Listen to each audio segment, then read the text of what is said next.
요한계시록 14장 17절에서 20절 말씀입니다.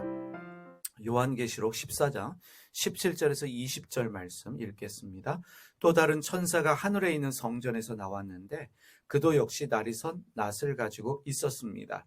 또 다른 천사가 제단으로부터 나왔습니다. 그는 불을 지배하는 권세를 가진 천사였습니다.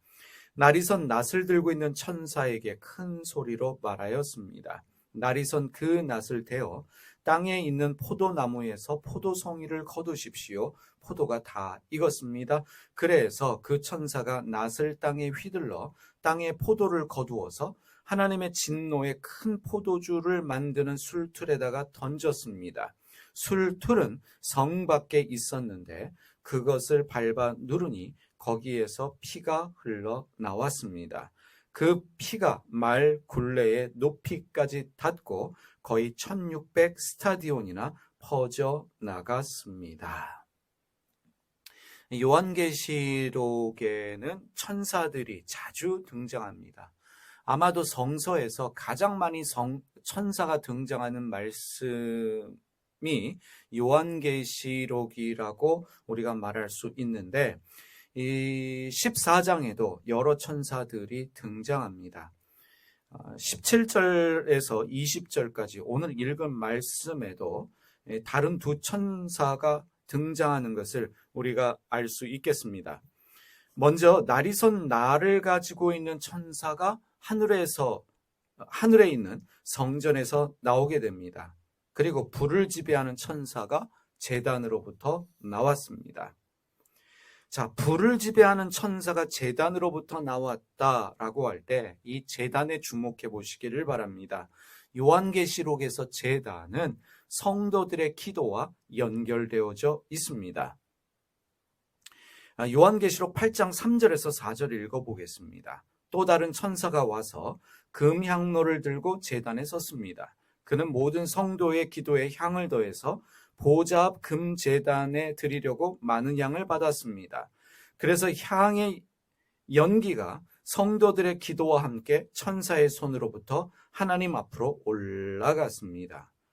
이 제단이라고 하는 것은 천사들이 성도들의 기도를 받아서 그 기도가 향으로 하나님께 드려질 수 있도록 하는 장소가 바로 제단입니다.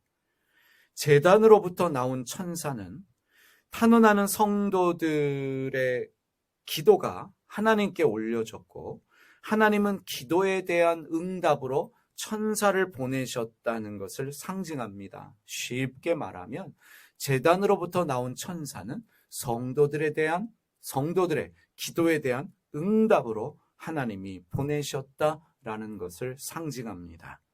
하나님은 교회와 성도들의 기도에 대한 응답으로 불을 지배하는 권세를 가진 천사를 보내셨습니다.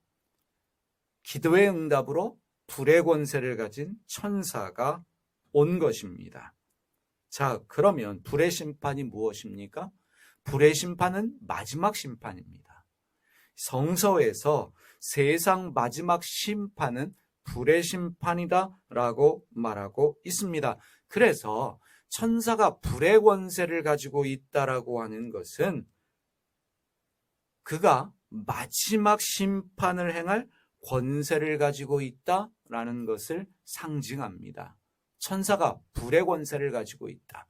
그 천사는 세상 마지막 심판을 행할 권세를 가진 천사다라는 것을 상징합니다.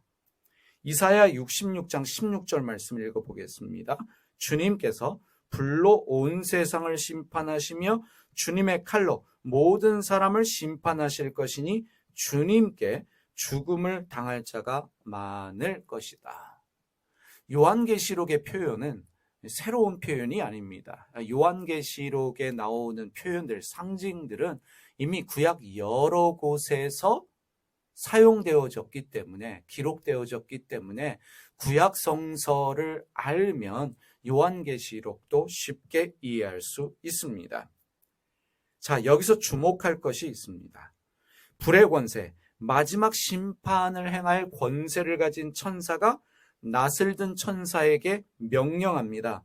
땅에 있는 포도송이를 추수하라 라는 명령을 내립니다. 그래서 낫을 든 천사는 낫을 휘둘러서 땅의 포도를 거둡니다. 그리고 어떻게 합니까? 하나님의 진노의 큰 포도주를 만드는 술툴에 던졌다라고 말하고 있습니다. 자, 그런데 이것도 이사야서에 기록되어진 심판의 모습입니다. 이사야 63장 3절과 4절 말씀을 읽어보겠습니다. 나는 혼자서 포도주 틀을 밟듯이 민족들을 짓밟았다. 민족들 가운데서 나를 도와 함께 일할 자가 아무도 없었다. 내가 분내어 민족들을 짓밟고 내가 격하여 그들을 짓밟았다. 그들의 피가 내 옷에 튀어 내 옷이 온통 피로 물들었다. 복수할 날이 다가왔고 구원의 해가 이르렀다는 생각이 들었으나 이미 이사야서에 표현되어진 것들이 다시 요한계시록에서 표현되어지고 있습니다. 다시 한번 말씀드리면 요한계시록의 표현은 전혀 새로운 것이 아닙니다. 구약성서를 알고 있는 사람들에게 구약성서에 기록되어진 표현들을 사용함으로 말미암아 독자들에게 메시지를 쉽게 전달하고 있습니다. 이미 어떠한 이해가 있기 때문에 구약성서에 대한 이해와 그리고 구약성서에 대한 관점을 가지고 있기 때문에 이러한 표현들은 당시에 요한계시록을 읽는 독자들은 쉽게 이해할 수 있었습니다. 바로 이것이 중요합니다. 불의 심판, 포도주를 틀에 던져서 심판하는 것들 전혀 새로운 것이 아닙니다. 이미 구약성서에 기록되어져 있습니다. 그래서 이 요한계시록을 제대로 이해하려면 구약성서를 알아야 합니다. 구약성서에 대한 이해를 가져야 합니다. 또 이렇게 이해할 수 있겠습니다. 당시 사람들은 요한계시록이 어렵지 않았어요. 쉽게 이해할 수 있었습니다. 어떤 의미인지 어떤 상징인지 무엇을 말하려고 하는지 알고 있었습니다. 왜? 사람들은 이 상징과 이 의미를 구약성서를 통해 알았기 때문입니다. 그래서 우리는 구약성서를 제대로 아는 것뿐만 아니라 당시 사람들이 가졌던 이해와 관점으로 요한계시록을 읽어야 오늘 제대로 우리 실정에 맞게 적용하며 이해할 수 있다는 사실입니다. 포도를 추수해서 포도주 통에 넣습니다. 그런데 우리가 이제 이해해야 합니다. 포도주 통은 일반적으로 큰 두 통으로 이루어져 있습니다. 위에다가 포도송이를 담습니다. 그리고 발로 짓밟아 압축시키면 아래 통에는 즙이 담겨지게 됩니다. 상상해 보시기 바랍니다. 큰 통이 위아래에 있습니다. 위에다 포도를 넣고 위에서 밟으면 아래로 즙이 떨어지죠. 근데 포도의 즙을 요한계시록은 피로 형상화하면서 하나님의 심판을 묘사하고 있습니다. 이 피가 말굴레의 높이까지 닿고 1600 스타디온 300km로 퍼져 나갔다라고 이야기합니다.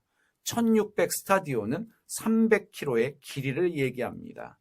이 길이는 북쪽으로는 시리아 국경에서 남쪽 이집트 국경까지의 길이입니다. 이집트 전체의 넓이라고 말할 수 있습니다. 이것은 하나님의 심판이 이스라엘 전체에 있을 것을 문자적으로 상징하고 있는 것입니다. 그러면 이 술틀이 어디에 있습니까? 성 밖에 있다라고 이야기합니다. 성 밖이라고 하는 것은 구원받지 못한 사람들이 쫓겨나는 곳을 의미합니다. 성 밖은 제외됐다는 것입니다. 속하지 못했다는 것입니다. 성 안으로 들어오지 못한, 성 안에 속하지 못한 제외된 사람들이 있습니다. 누구이겠습니까? 악인이라고 말할 수 있겠지요. 심판받아야 될 사람들은 성 안으로 들어오지 못합니다. 술틀이, 심판을 상징하는 술틀이 성 밖에 있다라고 하는 것은 성 안에 들어오지 못하기 때문에, 성에 속하지 못하기 때문에 심판받는 사람들을 의미하고 상징합니다. 이들이 누구이겠습니까? 누구를 말하겠습니까? 자, 말씀드렸지만 요한계시록은 당시 사람들의 관점으로 이해하는 것이 제일 중요합니다. 요한계시록은 세상 마지막 때 심판만을 말하고 있지 않습니다. 요한계시록은 먼 미래적인 것만을 말하고 있지 않다는 사실입니다. 당시에 요한계시록을 읽고 있는 당시에 성 밖에 있는 술틀은 누구이겠습니까? 교회와 성도들을 핍박하고 있는 로마 제국과 그들에게 협조하고 있는 거짓된 종교 지도자들을 말하고 있습니다. 그들이 심판받아 사라질 것이다 라는 것을 말하고 있다는 것입니다. 이것은 요한계시록을 읽는 중요한 관점입니다. 당시 사람들에게 2000년, 3000년 뒤에 이를 말한다는 것은 고난과 핍박을 당하고 있는 사람들에게 현실적이지 못합니다. 이들을 위로합니다. 이들을 격려합니다. 이들을 핍박하고 있는, 압박하고 있는 로마 제국, 곧 심판받아 멸망한다. 로마 제국에 협조하며 거짓된 가르침을 주고 있는 거짓된 선지자들, 종교 지도자들이 하나님의 심판받아 사라진다. 이것이 그들에게 현실적이며 가장 중요한 이야기입니다. 가장 중요한 위로와 믿음의 말입니다. 그래서 요한계시록을 읽을 때 우리는 너무 미래지향적인 관점을 가지고 해석하다 보면 본질에서 벗어나게 됩니다. 성서가 무엇입니까? 성서는 내일을 위한 소망의 말씀이면서 오늘을 위한 믿음의 말씀이라는 것을 우리가 알아야 합니다. 그래서 요한계시록에 지금 이 심판이 당시 사람들에게 주는, 오늘 핍박당하고 어려움 당하고 있는 사람들에게 주는 믿음과 소망의 말씀이라는 것을 이해하고 깨닫게 되면 요한계시록 말씀조차도 오늘 나를 위한 믿음의 말씀, 소망의 말씀으로 이해하고 적용할 수 있다는 사실입니다. 그래서 오늘 우리가 읽은 이 천사, 두 천사가 등장하지요. 절대 어렵지 않습니다. 손에 낫을 들고 있는 천사, 불의 권세를 가진 천사, 이것은 전혀 어렵지 않습니다. 이 심판이 의미하는 게 무엇인가? 당시 사람들의 이해를 가지고 이해를 하면 오늘 나에게도 큰 격려와 위로가 될 것입니다. 다시 한번 말씀드립니다. 성서는 내일을 위한 소망의 말씀이면서 오늘을 위한 믿음의 말씀이다라는 것을 기억하시면서 여러분, 오늘도 우리에게 주시는 말씀 통해서 힘내시고 오늘도 승리하시는 여러분 모두 되시기를 주님의 이름으로 축복합니다. 기도하겠습니다. 하나님, 우리에게 주신 성서의 말씀을 통해서 주님의 음성을 듣게 하여 주시되 정말 오늘을 살아가는 나에게 주시는 현실적인 말씀, 믿음의 말씀이라는 것을 알게 하여 주시옵소서. 요한계시록의 말씀을 너무 먼 미래적인 말씀으로 이해하면서 두려워하고 떠는 것이 아니라 오늘 힘들고 어렵게 살아가는 나에게 주시는 믿음의 말씀인 것을 알게 하여 주시고 이 말씀을 통해서 요한계시록의 말씀을 통해서 위로받고 격려받을 수 있는 저희 모두가 되게 하여 주시옵소서. 오늘도 성령님으로 충만케 하시는 주님의 이름을 찬송합니다. 예수님의 이름으로 기도드립니다.